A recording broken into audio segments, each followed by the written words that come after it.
Để cho hương xoa trên được độ bắn.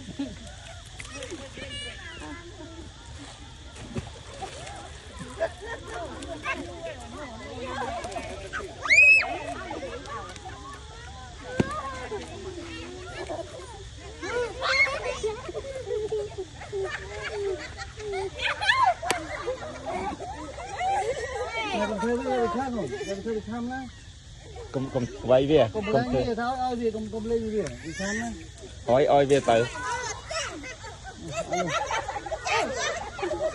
chập oi về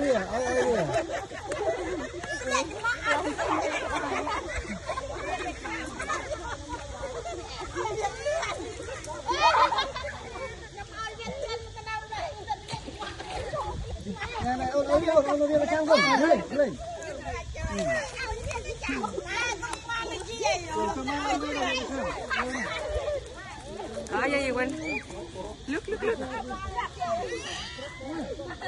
mình chi tế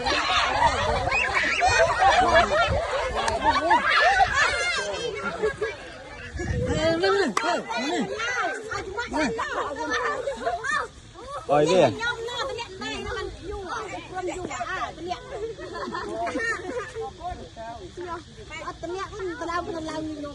Okay, let's go to the temple. Come. No worry, I'm here. Come. cùng bay về nữa lấy ra việc khẩn Just come. Go away. Come.